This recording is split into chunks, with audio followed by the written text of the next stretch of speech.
All right, good evening, everyone. It's a pleasure to be joining all of you this evening with our very esteemed guest this evening, Rabbi Ezra Schwartz. Rabbi Ezra Schwartz serves as the Rosh Yeshiva, one of the Rosh Yeshiva at the Rabbi Isaac Elchanan Theological Seminary at Yeshiva University. He also serves as a bochen at Yeshiva University, administering tests for incoming students. He has previously served as the rabbi of the Mount Sinai Jewish Center of Washington Heights from 2009 until 2019, and was a member of the staff of YU President Richard Joel, and served as the assistant to the president for research and communication during his tenure. His writing, Rabbi Schwartz's writings, have appeared in a number of places, including the Lair House, Tablet Magazine, and a number of other Jewish articles as well throughout the internet and throughout publications. Rabbi Schwartz also is a very close teacher of mine, and I learned with Rabbi Schwartz while at Yeshiva University, one of my rebbeim who I constantly am in touch with throughout my years as well since leaving Yeshiva University and Yeshiva. And it's really a great pleasure to introduce Rabbi Schwartz to give a shiur tonight in honor of really all the musmachim, but also for myself and for Chazan Green, and for the Jewish Center, a broader community, as we celebrate this year's Chag Hasemikha. I'll turn it over to Rabbi Schwartz. Yashikoach, thank you, Rabbi Buchler. First of all, I just want to wish you and Chazan Green a mazel tov. You earn your smicha whenever it is officially, but the opportunity for the Chag Hasemikha is an opportunity to celebrate with your parents, with your community.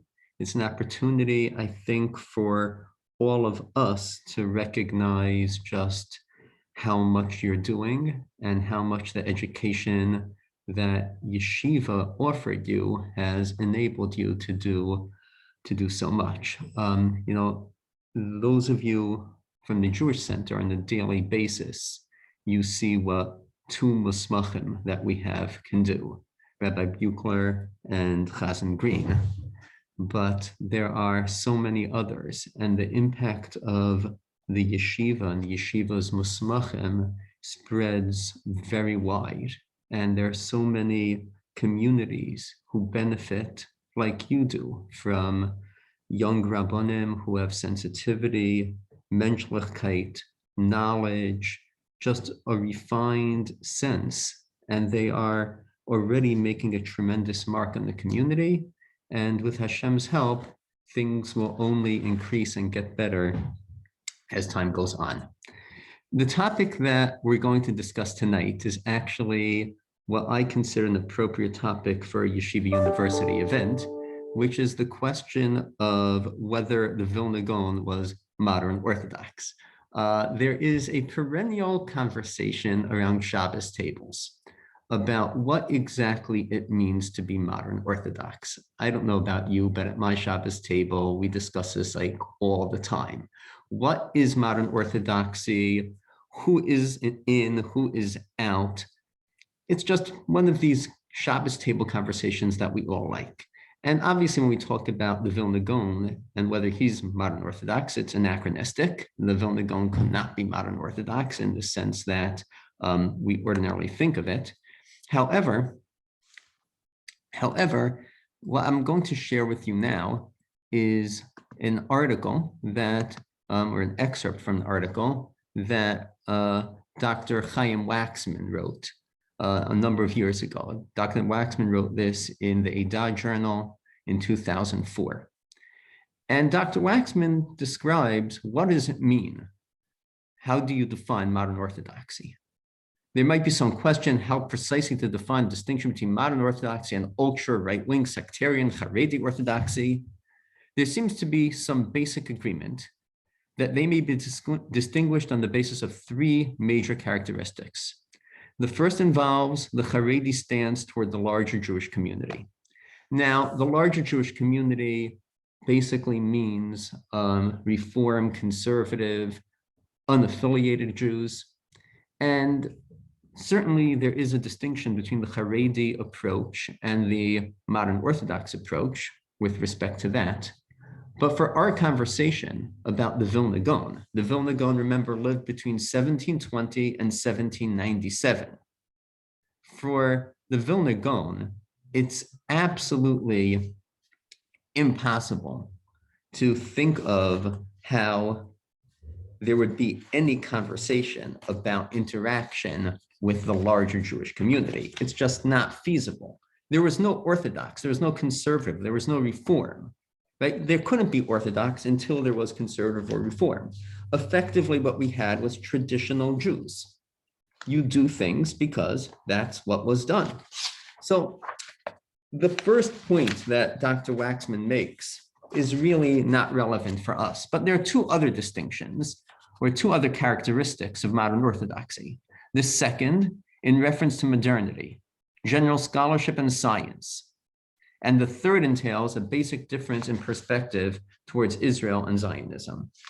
So Dr. Waxman says that there are three characteristics of modern Orthodoxy: the larger Jewish community, general scholarship, science, that's what we would call Mada.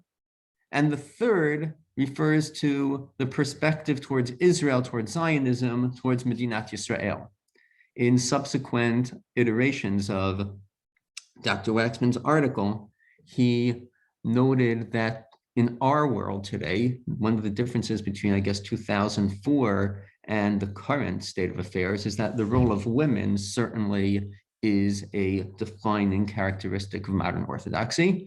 But what we're going to do this evening is we'll talk about the Vilna Gaon in reference to points 2 and 3, the issue of science and the issue of Israel Zionism. So let's begin with the issue of the Vilna Gaon and his perspective on science. There is a comment of Rabbi Yisrael of Shklov in the introduction to the Pa'as HaShulchan. Rabbi Yisrael of Shklov is a student of the Vilna Gaon. Now, just to take a step back, when I speak about a student of the Vilna Gaon, what that really means is not very much. Rabbi Buchler was my student. He was in my Shiur. I saw him every day. I speak with him quite often, even now. That's a student.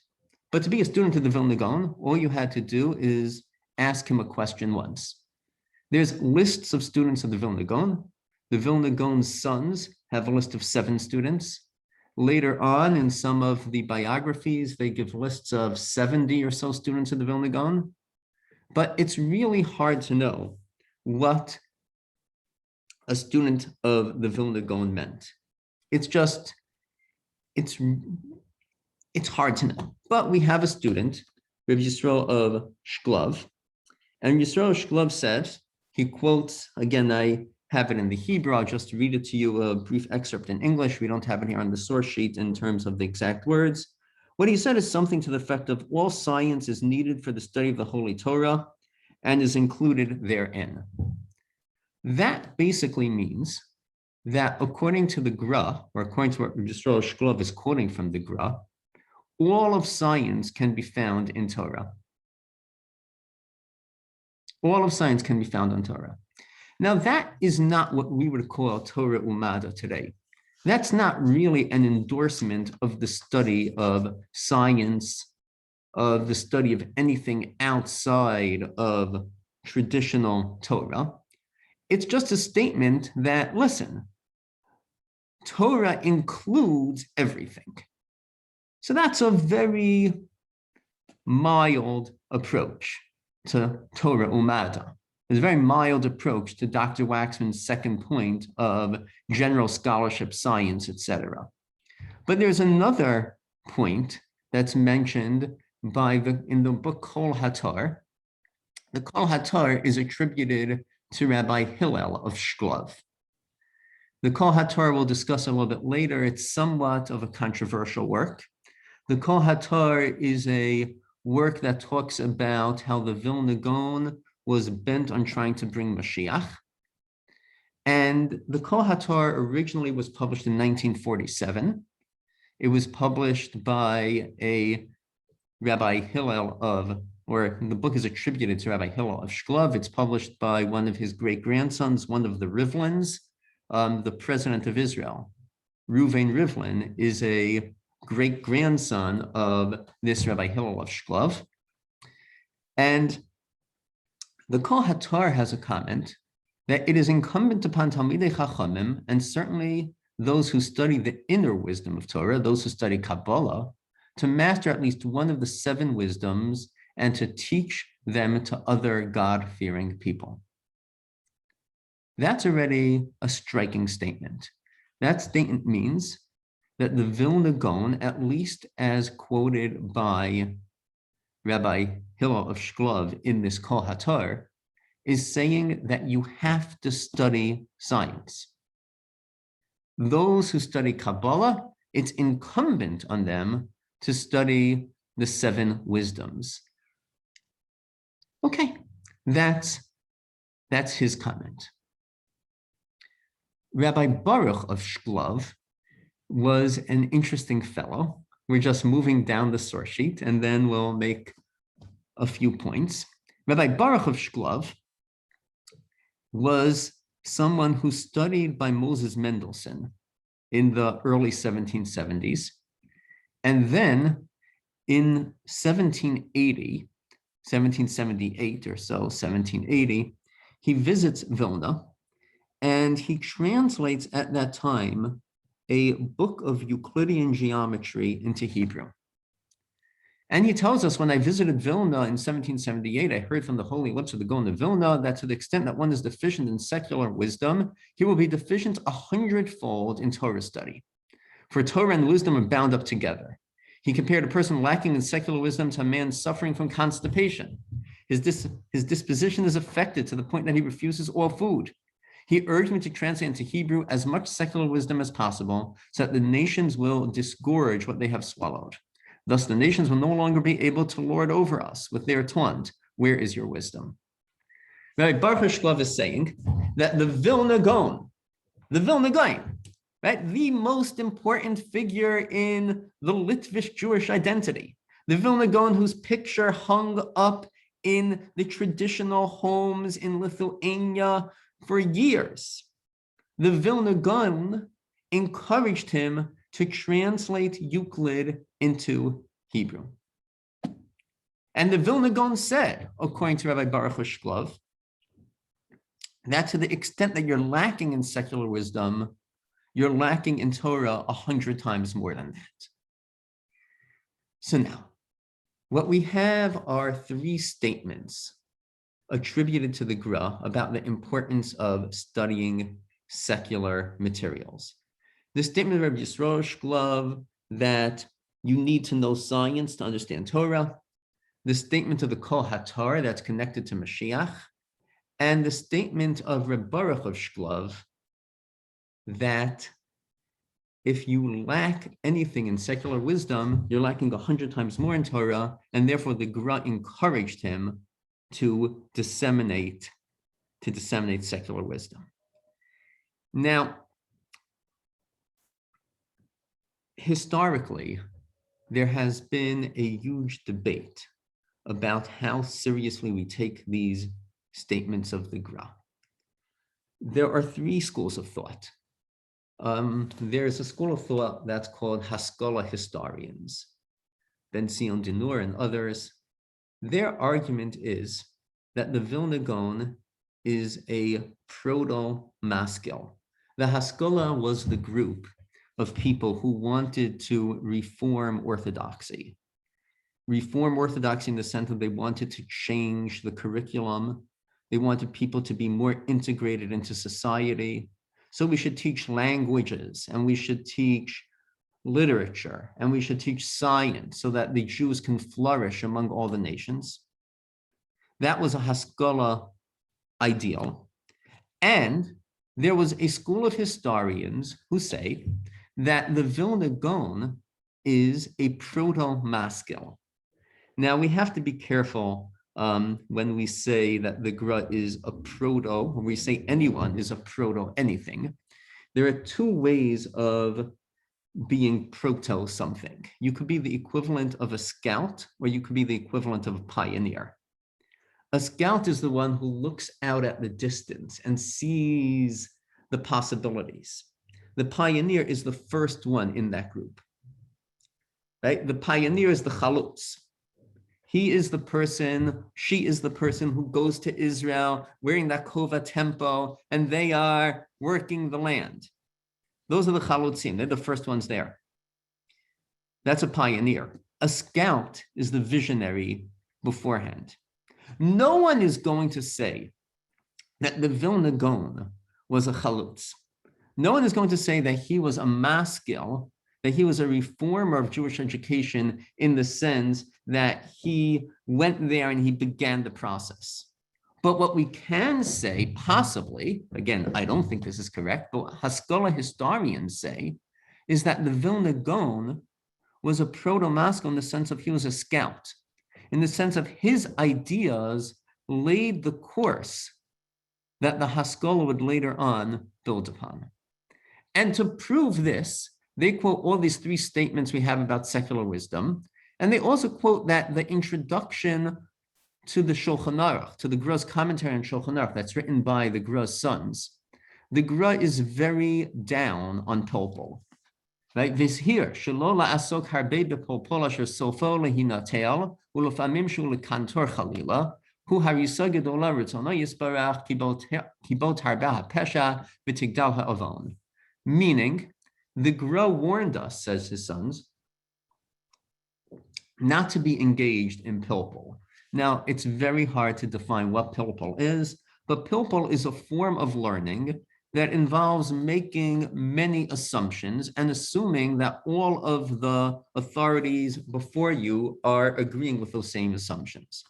One of the major points that the Haskalah made is that pilpul is terrible. So the Haskalah historians, they say, okay, we have the Gra, and we have the statements of Rabbi Hillel of Shklov and Rabbi Baruch of Shklov, etc., that he is pro-science. And we have his son's statement that he is opposed to pilpul. So I put that together, and I can say maybe the Gra is a proto-maskil in the sense of being a scout, not being a pioneer. They add further proof to this, and they say, you know what? If you open any daf of Gemara, you see the page of the Gemara, and on the side of the page, very often you have hagos of the Gra. You have corrections that the Gra made to the text. Now, this idea of correcting the text is an idea that the Haskalah took very seriously. To this very day, one of the notions that the way academic Talmud is studied is that first you have to come at the correct text of the Gemara, and then you study it. The fact that the Vilna Gaon invested time in making corrections on the page of the Gemara, they say is further evidence that the Gra is a proto-maskil, because correcting the texts, they say that's a tool of the Haskalah. So these are the proofs that the Haskalah historians have. On the other end of the spectrum, we have the group of Haredi historians. There's a whole group of historiography about the Gra. Remember, the Gra is 1720 to 1797. So they had big conferences about the Gra in 1997. And they had another group of conferences about the Gra in 2020, not that long ago, because these are years that correspond to his 200th or 300th, etc., anniversaries.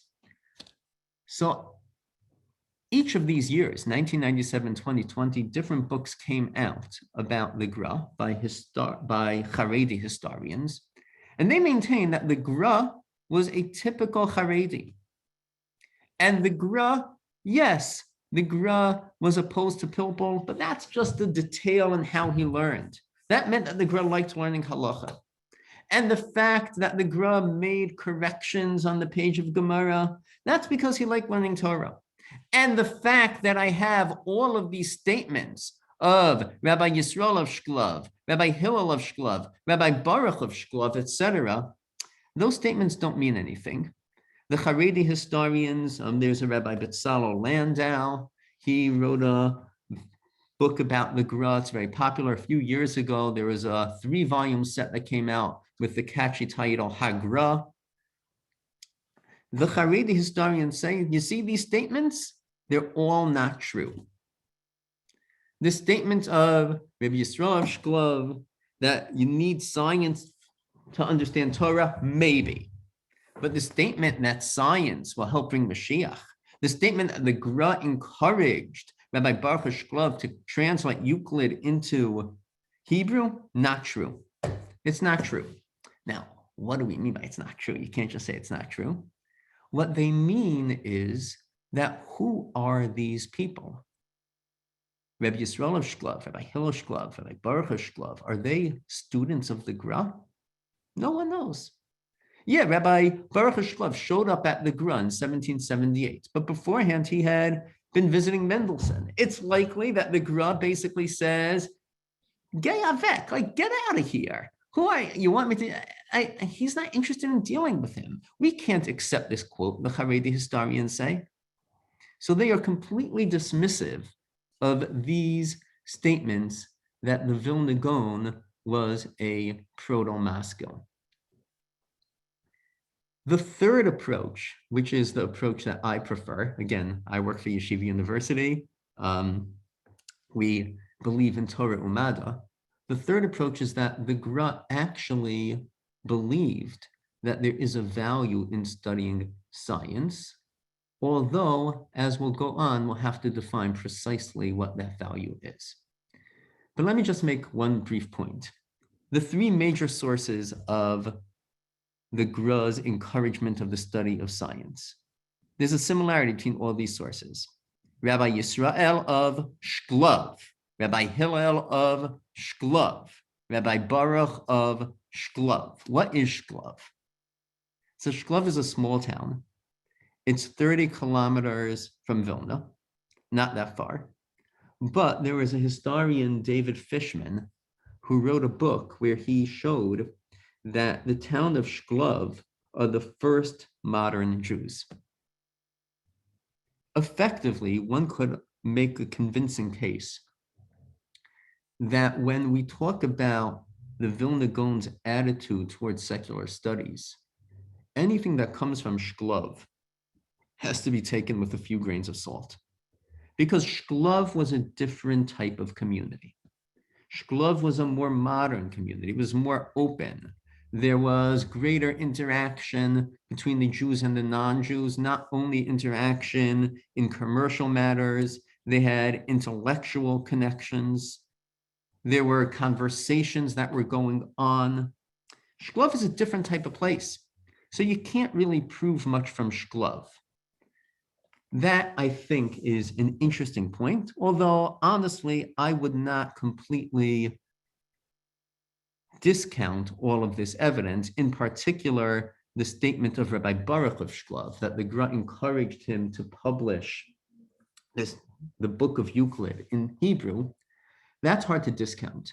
And that's because the book of Euclid in Hebrew, Sefer Ukalidos, it's called,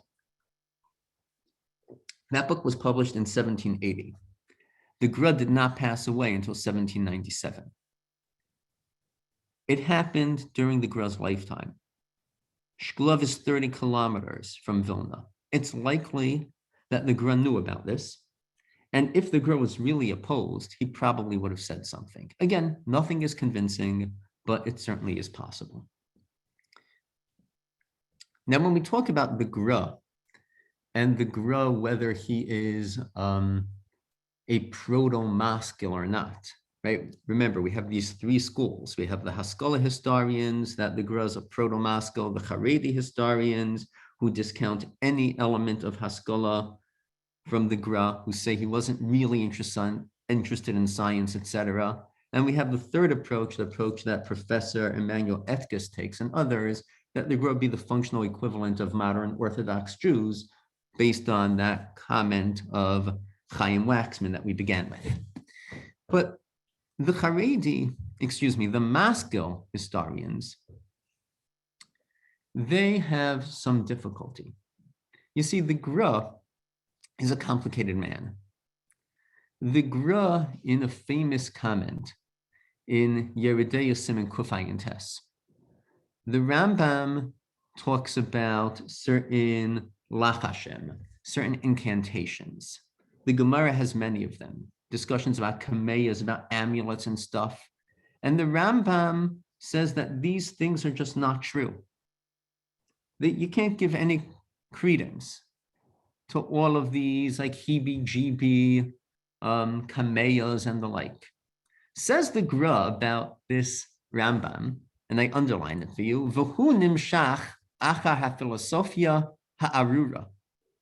The Rambam was drawn by the accursed philosophy.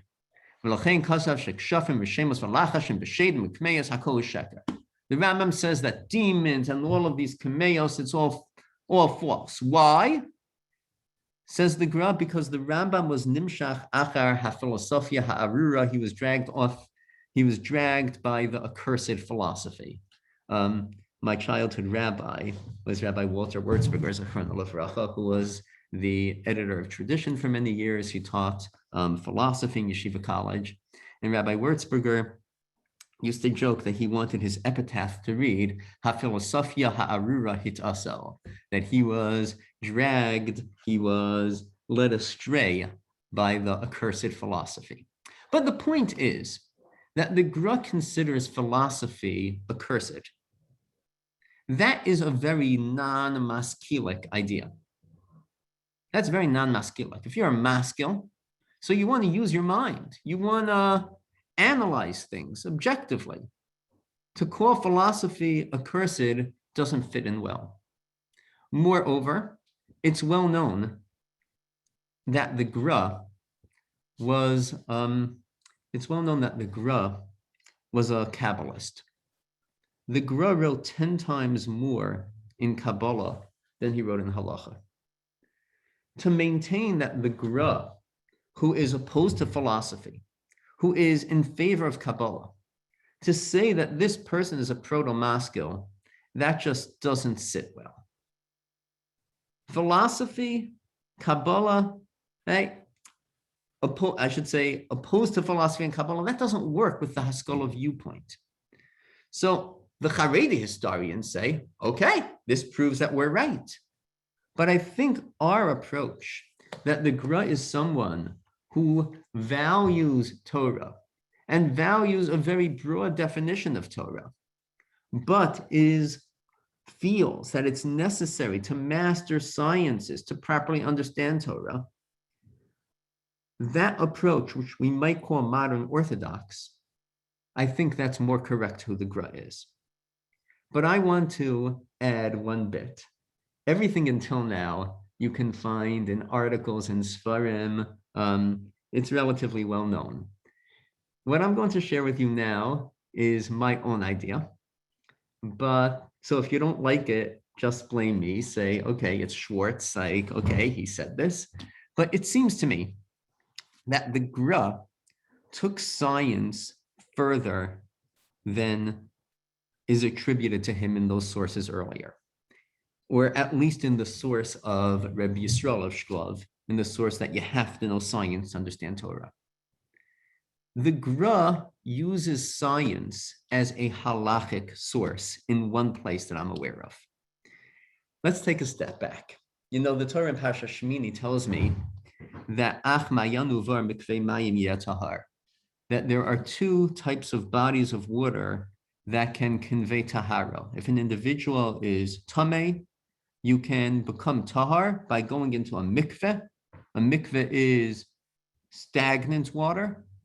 Mikveh has to have 40 sa'ah in it. It's a measurement of water. You need 40 sa'ah of stagnant water. That's a mikveh. There's also a mayan. A mayan is a spring. A mayan is flowing water. A mayan is also matahir. But there's a machlokas harishonim, whether a mayan, whether this spring, does that also convey tahara only when it is 40 sa'ah? Do you need that amount of water, 40 sa'ah, with respect to a mayan as well, or is that only true by a mikveh? So the Gra quotes over here in Yeridei Siman Reish Aleph and Hilchos Mikvos. The Gra quotes is a machlokas harishonim. about whether Mayan requires 40 sa'ah. And he quotes that there's a Gemara in Chagiga on Daf Chaf Beis, that the Gemara has an expression, Ara chalchuli mechalchala, that the land has like certain bubbles that come up out of it. And most Rishonim say that what that means is that we're talking about a mayon. Says the Gra, I don't think that's correct. I don't think that because the water is like bubbling out of the ground, that necessarily means that it's a mayon.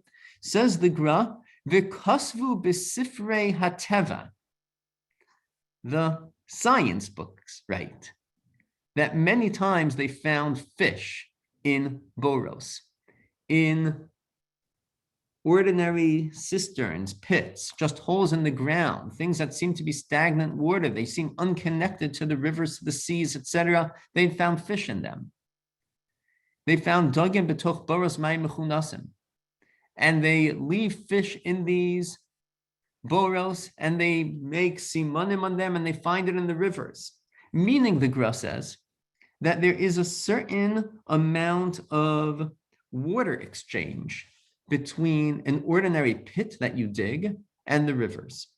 So the Gra says that when the Gemara has that expression of Ara chalchuli mechalchala, the Gemara is not necessarily talking about a mayon, it's not talking about a spring necessarily, because even a mikveh, even stagnant water, water that's in a pit, even that can drift out, can move here and there. That's what the Gra says. But what's fascinating is the Gra quotes this idea from Sifrei HaTeva.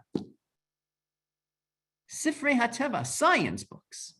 The Gra is using science books as a halachic source. That means much more than saying that it's necessary to understand science in order to properly understand halacha. That means that when I have a machlokas harishonim about a point, I'm going to decide that machlokas harishonim based on the Sifrei HaTeva saying one way. That means that the science texts are actually a source or a possible source of halacha. It seems to me that this is indicative of the fact that for the Gra, science has value not only instrumentally in terms of understanding Torah, but also in terms of deciding questions of Torah. At the same time, I should note that the earliest work that came out after the Gra was nifter was the book, the Perush on Mishlei, by another Jew from Shklov, Rav Mendel of Shklov. And the Perush of Mishlei is the Gra's commentary on Sefer Mishlei. And in the Perush on Mishlei, the word, or in Sefer Mishlei, I should say, the word Chachma appears more than it appears anywhere else in Tanakh. There are 180 references to the term Chachma, to the term wisdom, in Sefer Mishlei. In every single case for the Gra, Chachma means Torah. In some cases, it means Torah as in esoteric Torah, as in Kabbalah. But for the Gra, never once does Chachma mean what we would call Mada. So this kind of leads me to a certain quandary when I think about the question as to what value did the Gra give science. Clearly, I think you have to believe some of the statements that the Gra encouraged the study of science.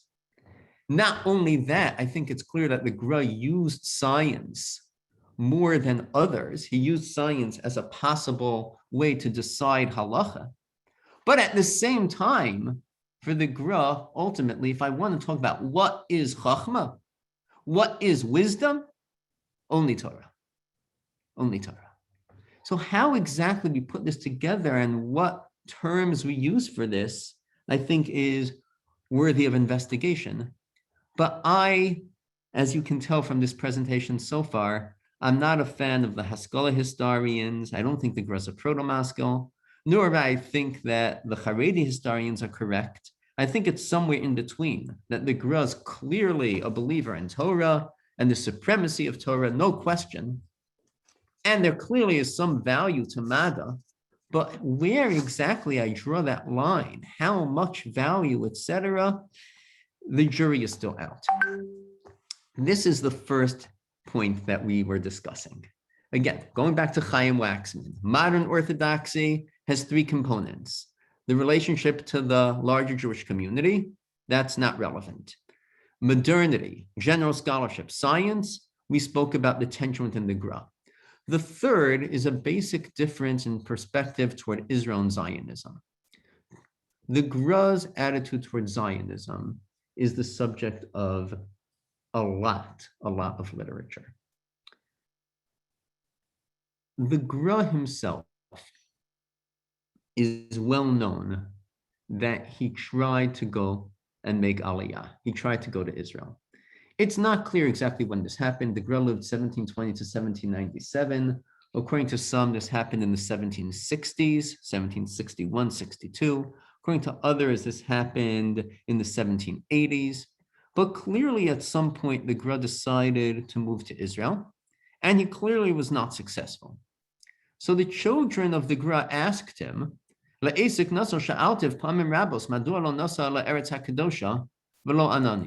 asked him many times, how come you didn't move to Eretz HaKadosha, Eretz Yisrael? I didn't get a response. One time the Gra son says, I bothered him a lot, I badgered him a lot. He said, God doesn't let me. Now, what does that mean? I want to move to Israel, God doesn't let me. So one could say that just the Gra saying I wasn't matzliach, I wasn't successful. But there is a large school of historians that's becoming popular. I mean, maybe the word historian isn't the proper word. There's a lot of literature today that's popular in the Dati Leumi community in Israel. In this conference in 2020, to mark the 300th birthday of the Gra, many of the religious Zionist figures who were there maintain that the Gra is the precursor to modern Zionism. It's ordinarily assumed that Zionism is the result of anti-Semitism. It's the result of the Dreyfus affair.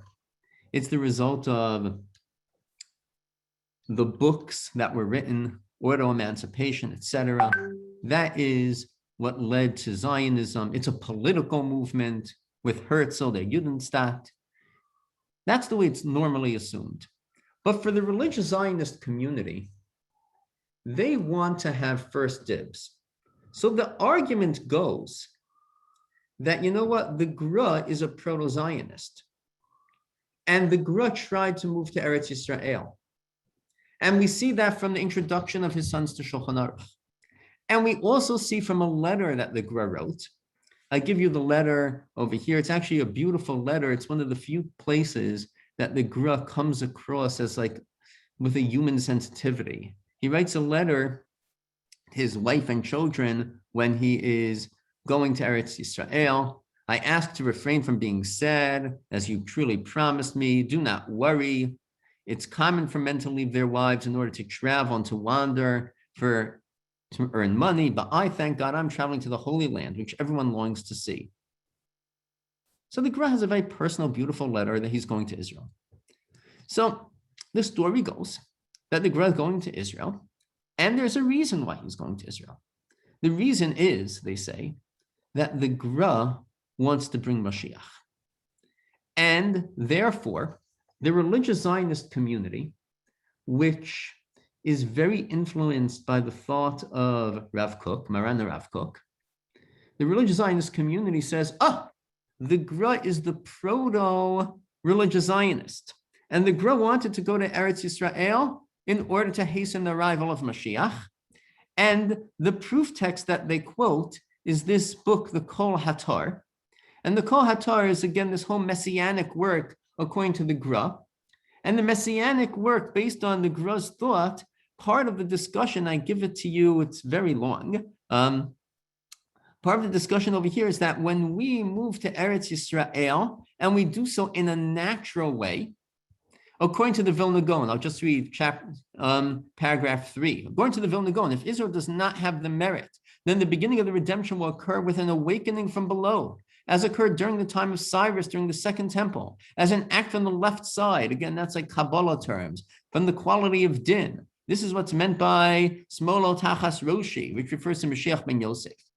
This paragraph basically means that the Jewish people will move to Israel, and then Mashiach will come.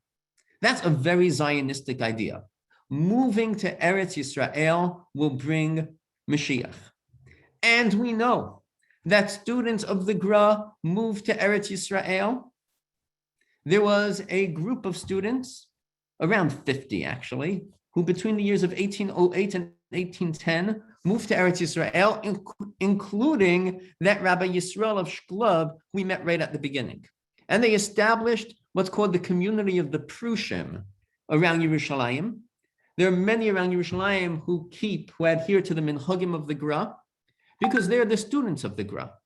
Because those first 50 settlers, they're students of the Gra.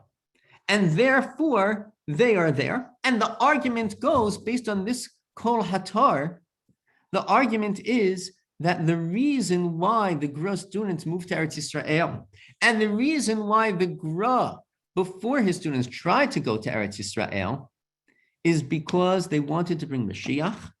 So this is a religious Zionism of the messianic fervor. Move to Israel in a natural way. It's not going to be that Mashiach will come down in a fire and will bring all of us on like magic carpets to Israel. No. We'll move there. Naturally, that will bring Mashiach. That's the argument. Now, this argument is very hard to really prove. The primary sources that we have, they asked the Gra, how come you didn't go to Eretz Yisrael? He said, they didn't allow me to go Min HaShamayim. The book Aliyos Eliyahu, which is published by a student to the Gra in 1856, it's the earliest biography of the Gra. Basically, it says that the Gra tried to go to Eretz Yisrael. He ended up in Königsberg, and there he sent a letter to his family, etc. And he said that Hashem did not allow him to go. That doesn't necessarily mean it's like a failed messianic thing, or Hashem is saying, don't go because it's not the time for Mashiach yet. It could just mean, like we say, you know what? I wasn't matzliach. I couldn't do it. Hashem didn't allow it to happen. It's very hard to really accept the messianic notion that the Gra is trying to bring Mashiach, and that's why he tried to go to Israel, that his students are trying to bring Mashiach. It's hard to accept it because all of these sources, the main source in terms of the Gra's notion that studying secular studies will bring Mashiach comes to this book, Kol Hatar, Rabbi Hillel of Shklov. The main source that making Aliyah to Eretz Yisrael will bring Mashiach comes from the Kol Hatar, the same Rabbi Hillel of Shklov. No one knows anything about Rabbi Hillel of Shklov. We don't know. What we do know is that this book, Kol Hatar, was first published by one of the Rivlins, by the president's great uncle. It was published in 1947. 1947 is a long time after the Gra, because the Gra died in 1797. No one ever saw the real manuscript of the Kol Hatar. Rav Menachem Kasher published the Kol Hatar again in 1968 after Milchemet Sheshet HaYamim, after the Six-Day War. He felt that Mashiach is coming, and as proof, he brings this Kol Hatar. The Kol Hatar is a very controversial work. Some say that it's based on Kabbalah ideas of the Gra, but that doesn't mean that it's not a forgery, because something could be based on Kabbalah ideas and it could still be a forgery, right? It's entirely possible that it's forged. And just like people know the Gra's approach to Kabbalah today, they knew his approach to Kabbalah then, it's really entirely possible that it's just a complete forgery. In fact, it's likely that it's a forgery. It's very hard to really assume that the Kol Hatar is authentic.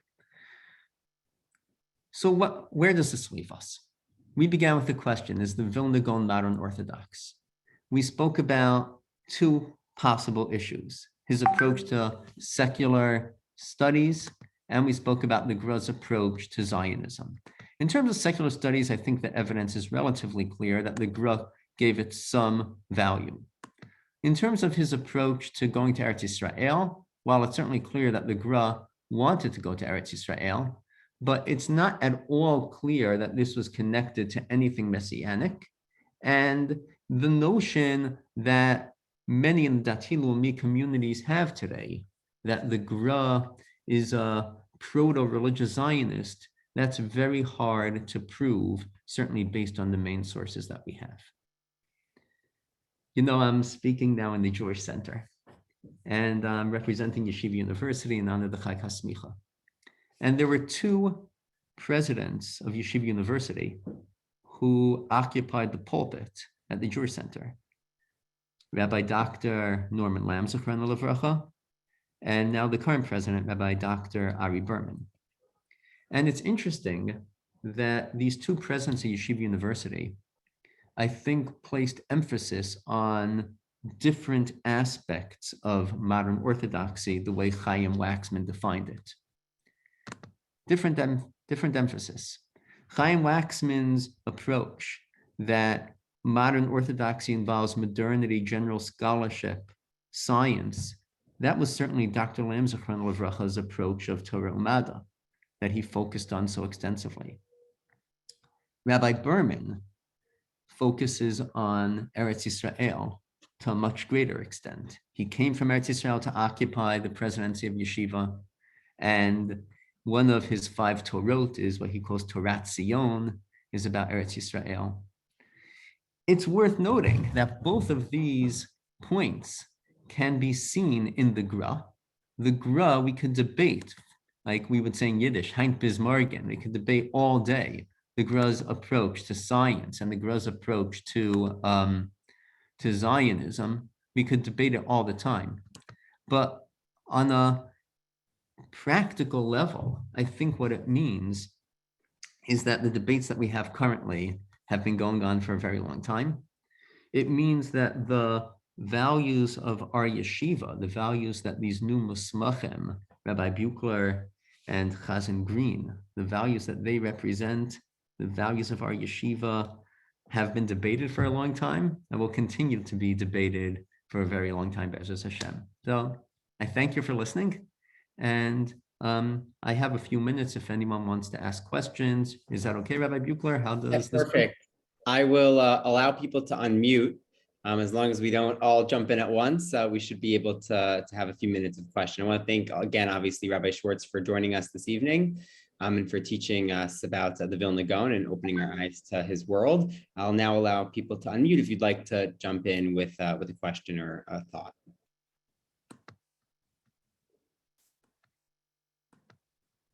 It's always hard to be the first.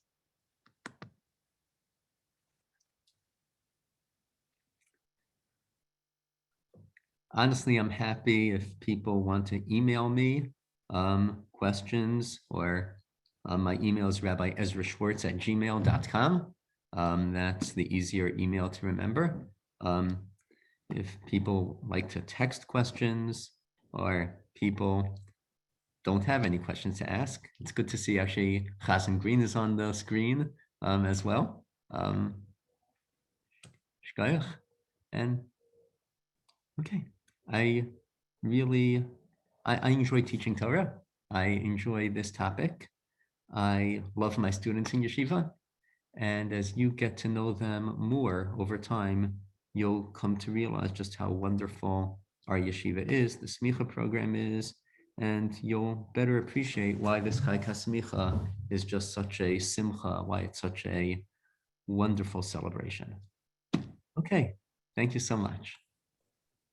Thank you, everyone. Have a great night and an early Shabbat Shalom. Shabbat Shalom. Thank you, Rabbi Schwartz. Thank you. Thank you, Chazan Green.